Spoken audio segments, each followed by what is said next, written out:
পাক আমাকে স্বাধীনতা দিয়েছেন। ইচ্ছা যদি তোমার হয় তুমি নামাজ পড়তেও পারো, নাও পড়তে পারো, কোনো বাধা দেওয়া হবে না।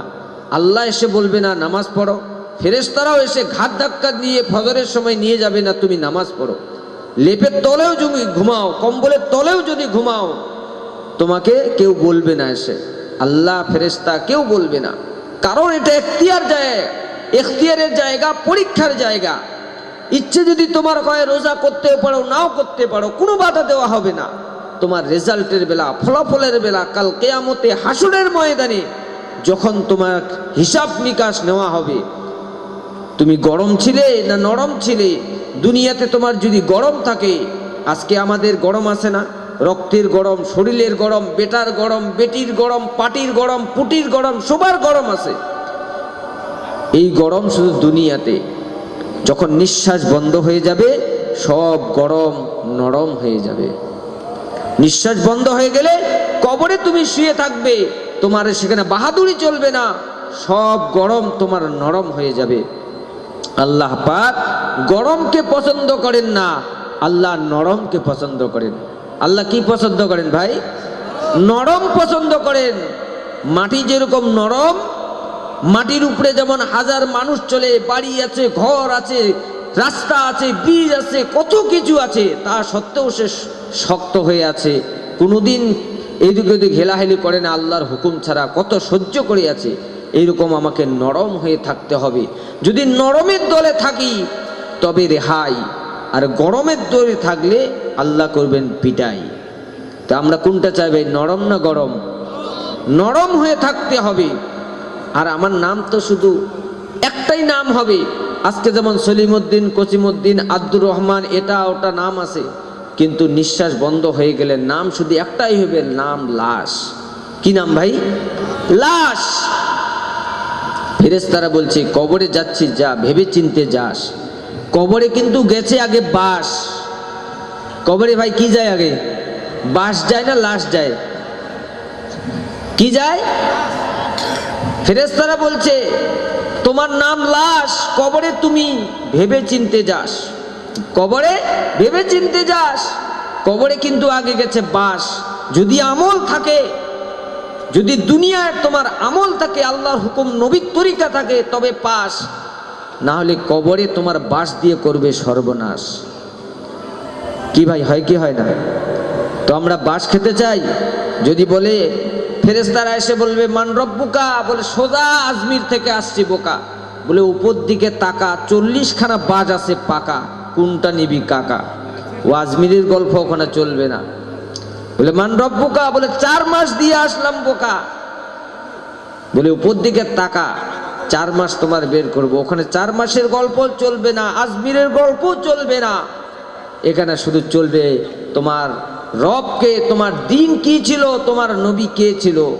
একটু আগে যে ভাই বয়ান করলো, এই সম্পর্কে খুব সুন্দর আলোচনা করলেন। এই জন্য আজকে আল্লাহ পাক বলছেন, বান্দা তোমাকে আমি হাত দিয়েছি। এই হাতটা কে দিয়েছেন ভাই? ভাই মনে দুঃখ পাচ্ছেন না কষ্ট পাচ্ছেন? কথাগুলো কি ভালো লাগছে না ভাই? হাতটা কে সৃষ্টি করেছেন? আল্লাহ যদি হাতটা সোজা করে দিতেন ভাই, পারতেন কি পারতেন না? আল্লাহ যদি এই হাতটা সোজা করে দিতেন, এই নিয়ামত, এত বড় একটা নিয়ামত, তাহলে আমার অবস্থাটা কি হয়ে যেত? এইরকম করে চলতে হতো। খাবার সময় ওইদিকে একটা মানুষ বসতো, এদিকে একটা মানুষ বসতো, বাবা তুই আমাকে খাইয়ে দে, বেলচাই করে তুল আর তুই মুখে করে দে, তুই ওই দিয়ে তুল, তুই মুখে করে দে। নাকটাই দিকে দিত, মুখটাই দিকে দিত, তাহলে ভাই ঠিক হতো? ভাই ঠিক হতো? আল্লাহ কত সুন্দরভাবে আমাদেরকে সৃষ্টি করেছেন। এইরকম করে হাতটা ভাঁজ করতে পারছি, মুঠো করে কি করতাম, ভাতটাকে নিতে পারছি, গালে দিতে পারছি, চিবোতে পারছি।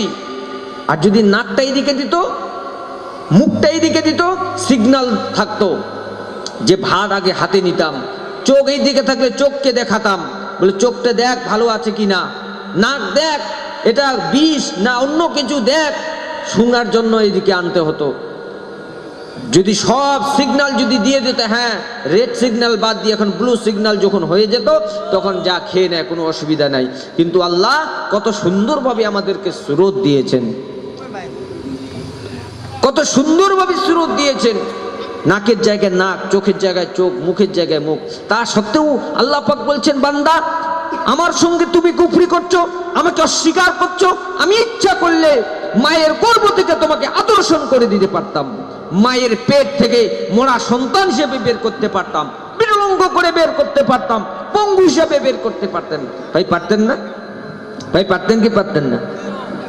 আল্লাহ রাব্বুল আলামিন বলেন, কাইফা তাকফুরুনা বিল্লাহি ওয়া কুনতুম আমওয়াতান ফাআহইয়াকুম সুম্মা ইউমীতুকুম সুম্মা ইউহয়ীকুম সুম্মা ইলাইহি তুরজাউন। হে মানুষ, তোমরা কিভাবে কুফরি করো, স্বীকার করো, আমার সাথে নাফরমানি করো? কিভাবে করো?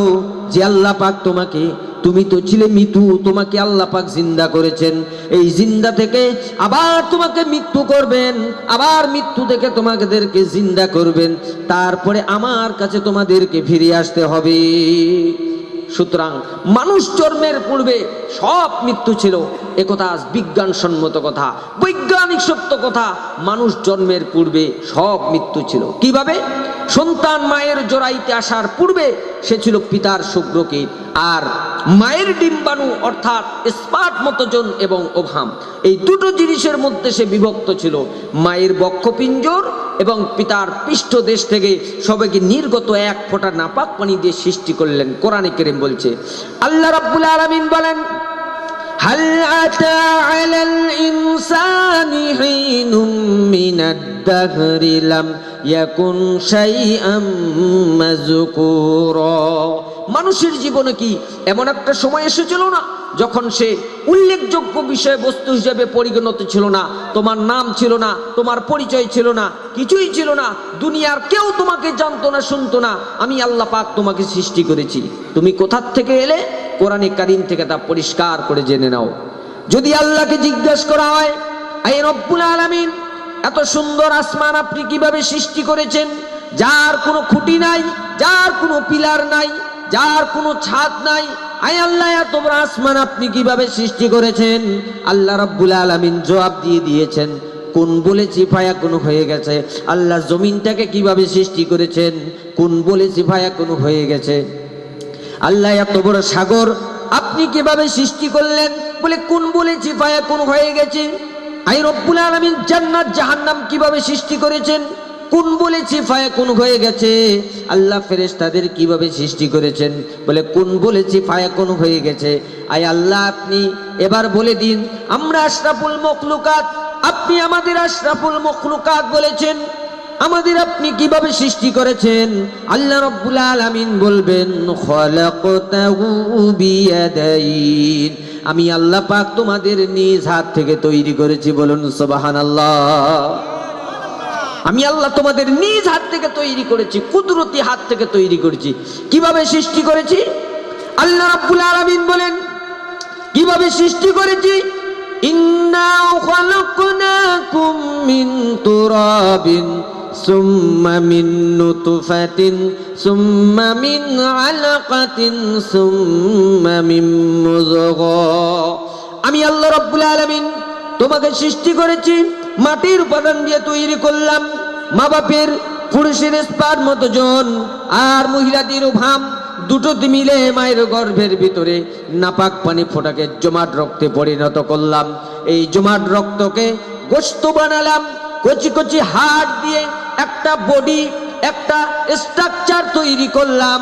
তারপরে ফাকাসাউনাল ইযামা লাহমার, গোশত দিয়ে, রক দিয়ে, চামড়া দিয়ে, সুন্দর করে ছাউনি দিয়ে মায়ের গর্ভের ভিতরে আমি আল্লাহ পাক তোমাকে সৃষ্টি করেছি।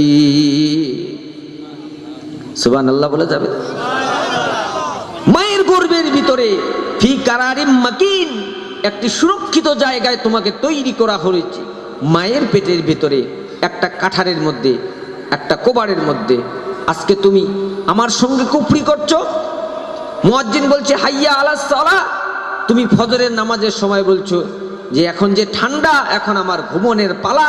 মুয়াজ্জিন ইমাম তোরা দুইজন মিলে চালা, আমার এখন ঘুমনের পালা। যাও কবরে যাও, এমন ঘুম দেবে না বাস দিয়ে পাশ করে দেবে। তুমি এখন ঘুমাচ্ছ, তোমাকে ঘুমানোর জন্য পাঠানো হয় নাই, আল্লাহর হুকুম, নবীর তরিকা মতো তোমাকে চলতে বলা হয়েছে। আমার সঙ্গে কুফরি করছো, আমাকে অস্বীকার করছো। আমি ইচ্ছা করলে ওই রক্তের পিণ্ডের আকারে মায়ের গর্ভ থেকে তোমাকে আদর্শন করে দিতে পারতাম, পঙ্গু হিসেবে বের করতে পারতাম, মায়ের পেট থেকে মোড়া সন্তান হিসেবে বের করতে পারতাম। ভাই পারতেন না? আল্লাহ রাব্বুল আলামিন বলেন, কেমনে বানালাম? খলাকাল ইনসান, মানুষ আমি সৃষ্টি করেছি মায়ের পেটের ভিতরে বসে। যখন ক্ষুধার উদ্রেক হলো, ক্ষুধা লাগলো, খাবারের প্রয়োজন হলো, আমি কেমনে খাওয়ালাম? দুনিয়ার কোনো মা বাপ, কোনো নেতা, কোনো ডাক্তার, কোনো চিকিৎসা বিজ্ঞানী মায়ের পেটের ভিতরের খাবার সরবরাহ করতে পারে না। আল্লাহ পাক বলেন, তুমি কি খাবে ব্যবস্থা আমি করেছি। মায়ের মাসিক অসুখকে বন্ধ করে দিয়ে মায়ের নাভি, আমার নাভির সাথে তার লাগিয়ে দিয়েছি, আর ওই তারের মাধ্যমে রক্ত বের করে দিয়ে মায়ের রক্ত দিয়ে তিল তিল করে তোমাকে বড় করেছি। রক্তটা মুখে লাগাই নাই, মুখে লাগলে পরে নাপাক রক্ত, মুখটা নাপাক হয়ে যাবে। নাভির ভিতর দিয়ে পাস করে দিলাম, মুখটাকে পবিত্র রেখে দিলাম, যাতে করে দুনিয়ায় আসার পর আমার পবিত্র বানানো মুখখানা দিয়ে এই দুনিয়ায় বসে তোমার আল্লাহর পবিত্র নামের জিকির করতে পারো। এমন সুন্দর করে মায়ের পেটের ভিতরে তৈরি করলাম, হাত দিলাম, পা দিলাম, এমন নিখুঁত করে বানালাম। তাকায়া দেখো নিজের দিকে। এরপরে কি করলাম? সুম্মা নুখরিজুকুম তিফলা, বাচ্চার আকারে মায়ের পেট থেকে আস্তে করে বের করে নিয়ে আসলাম পৃথিবীর বুকে। যখন তুমি আসলে তোমার অবস্থাটা কি ছিল?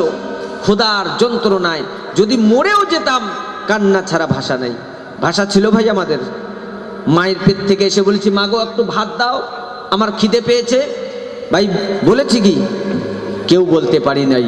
আল্লাহ রাব্বুল আলামিন বলেন, মায়ের গর্ভ থেকে এমন অবস্থায় বের করেছি, আল্লাহু আখরাজাকুম মিন বুতুনি উম্মাহাতিকুম লা তা'লামুনা শাইআ। মায়ের গর্ভ থেকে এমন অবস্থায় বের করে এনেছি যখন তোমার হুঁশ নাই, জ্ঞান নাই, কথা বলতে পারো না, পায়খানার ভিতরে পড়ে থাকো, ট্যাঁ ট্যাঁ করে কান্না ছাড়া ভাষা নাই, পানির পিপাসায় গলা শুকিয়ে যায়, কান্না ছাড়া ভাষা নাই, মনে তোমার মুখে কোনো ভাষা নাই কান্না ছাড়া।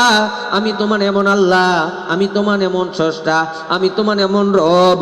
তোমার ভাষা নাই বলে তোমার মায়ের কলিজার ভিতরে আমি তোমার প্রতি এক দুর্বিনীত মহাব্বত পয়দা করে দিয়েছি।